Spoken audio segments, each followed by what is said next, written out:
I love Korea and I've been here for like 6 years now. I love it here. It's a beautiful place. But yesterday I walked into a supermarket, even though it was so full, but I don't know. I just kind of felt so empty, and the supermarket suddenly just felt so empty to me. Hi everybody, my name is Elma. Welcome to my channel. Welcome to my space. Feel free. It's always warm in here. So I've been a foreigner living now in Korea for the past 6 years, and trust me, it gets easy, it gets difficult, it's full of ups and downs. And today I'm just here to share with you all some of the things that most people miss about Africa, especially when they move to South Korea. The hardest thing about living in Korea is not the language, it's the fact that you miss your origin. There's no place like home, right? There are many things you miss about your home which you can never find in another person's country. Now let's talk about it. The first thing I miss about home, or the first thing most foreigners will miss about home while being here in Korea is, in Korea the style of greeting is the bowing down, 안녕하세요, and ends there. But we in Africa, we do not greet like that. When you see your friend, you jump on them, you hug them, give them a peck on the cheek, or we shake hands. Like there's always some form of noise or communication whenever you see somebody. But here it's different. You just have to bow down silently sometimes, especially to an elder, and then they greet you right back without shaking hands and everything. Sometimes the fact that you see somebody and you're able to hug them and jump on them, it makes you feel happy. It makes you the noise and everything and the vibe. And funny thing is that most of the time when foreigners stay here for a long time, they kind of get used to the Korean culture so much that when they even see a fellow foreigner or a fellow African, let's say, rather than doing the normal style of greeting where we hug or we shake hands, they just bow down, and it has just become a culture that it's hard to separate from. So when I sat and thought about that, I kind of felt like, oh, I miss this vibe about home. And I'm sure any other foreigner living, or let me say Africans especially, who are living in Korea, will also miss this aspect about home, right? And another thing that is challenging is African food in Korea. Like if you plan to move to Korea, especially if you're just coming from Africa, make sure you bring a lot of African food, because it is really expensive here. You might be lucky to get it. It's even like something seasonal, because it's not something that you get every time. For example, we have this popular food in West Africa called gari. Gari is like precious gold in Korea. Funny how back home, gari, if someone sees you drinking gari, it's considered like poor man's lifestyle. But in Korea, if you have gari, it means you're rich because it's super expensive. And you can't even maybe find it most of the times. I miss plantain, I miss eating cow meat. I tell you, cow meat in Korea is really expensive. Beef to be precise. Chicken is really cheap. Not cheap, but affordable, because nothing is cheap in Korea. Beef is expensive. But of recent, I discovered a market where if I go directly, I can get it at least for a fair price. But unfortunately for me, it's far. It's in Seoul, and I don't go there often. So if I get the opportunity, then I can go there and then buy it. But beef is really expensive. It's the reverse in Korea.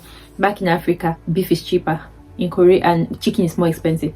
Korea is the reverse. The kinds of meat that are affordable in Korea: chicken and pork. Beef is expensive, super expensive. And mutton, goat meat, it's somehow expensive. Sometimes it's affordable, sometimes it's really expensive. It depends on where you're buying it from and the type of meat you're buying, especially. Yeah, so I miss African food so much. I miss, no matter how I make Korean food African style, I really miss it. And also the loneliness on the bus. I saw this video the other day on TikTok, and it was my reality. Like, sometimes in Korea when you ride the bus, I've done a video about this actually. When you ride a bus in Korea, it's really lonely. You're not allowed to talk or laugh. You just stay in the bus, just sleep or do whatever you want to do on your phone, but you don't have to make noise. If you make noise, they're going to complain. But it's different, back home traveling is much more fun. There's a lot of noise on the bus. People are talking, people are arguing. Sometimes you'll be like, these people are disturbing, but then it makes the journey shorter. There's always music, there's like every kind of thing happens in the bus. You find people selling, people arguing. It's interesting, and at the same time, but in Korea, when you ride the bus, that loneliness on the bus gets to hit you sometimes, and then you get to feel like, oh my god, I miss home. This thing, sometimes when you sit down, it hits you, the reality hits you, and you'll be like, oh my god, I just want to go home and enjoy some of these things before I find myself back in Korea, right? So that's another aspect about my country that I really, really miss. And another thing like I miss about my country is the community lifestyle. Like right now in Korea, I'm raising my son. It's just me and my husband.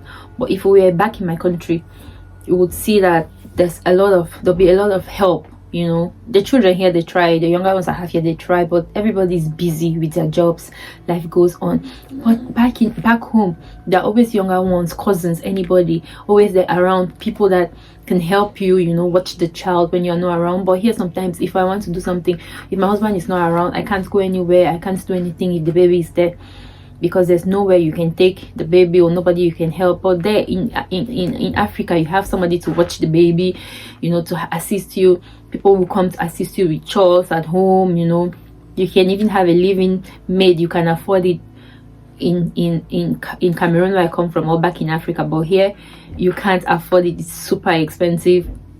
So the highest we do is take the babies to the daycare center. I miss all of those things, the vibe from back home. The reality of living abroad is that sometimes it gets to you, sometimes it hits you really hard. There are days when you're okay, there are days when you're not. It's okay to be vulnerable. It's okay to sit down and reflect about all these things.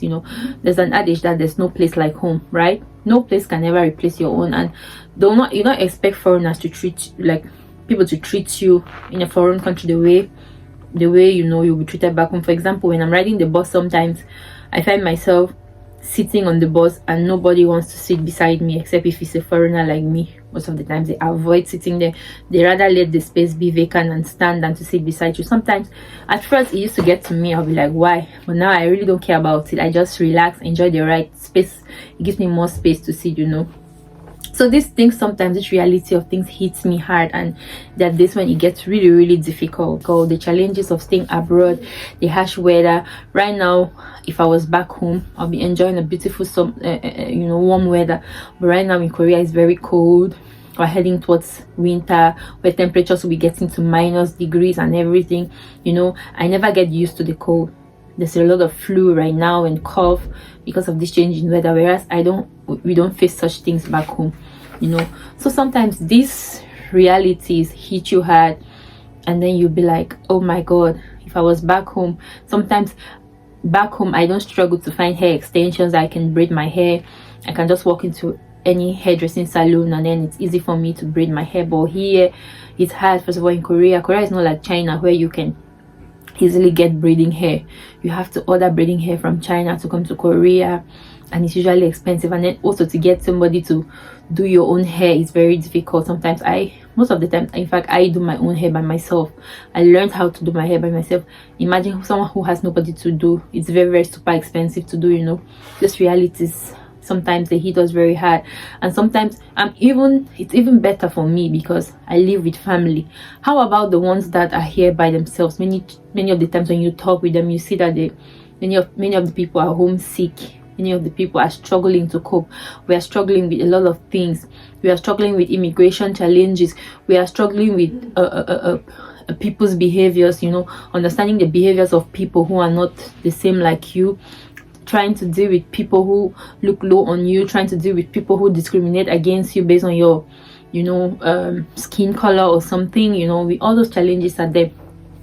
Yeah, those are some of the things, the difficulties that we face as foreigners in another person's country. The truth is, despite all these challenges that we face as foreigners, I've learned to accept my new reality, because the truth is, this is where I find myself, and I have no choice than to adapt to everything that is happening. And everything happens like at a particular time. Like nothing lasts forever.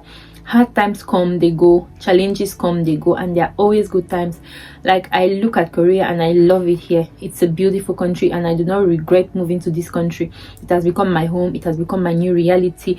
It has been a place where people have welcomed me. People have treated me like family. People who don't know me from anywhere have welcomed me, have loved me, have helped me, have shown me the way. And I'm very, very grateful that I made it to Korea. I'm very grateful that I'm here, and I'm happy for my journey so far, and I'm looking forward to what's ahead, counting each day and taking each step at a time, looking forward to the future with hope, knowing that everything is going to eventually work out, and that all these trying times may be for a while, but I'm grateful and I'm happy to be in Korea, and I love Korea. This is my home and this is my new reality.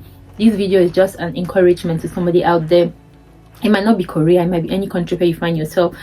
Just encourage yourself daily and be happy. I'm grateful for the opportunity that God has given you to be in another country. Make the most of it, and it's definitely going to get better. If you've been watching up to this point and you haven't liked my video, please like and let me know. If you're a foreigner, what are the greatest challenges you face besides the language barrier? What are the greatest challenges you face, and how do you overcome these challenges daily? Remember to pray always, because God is our ultimate, and He answers us and helps us in times of need.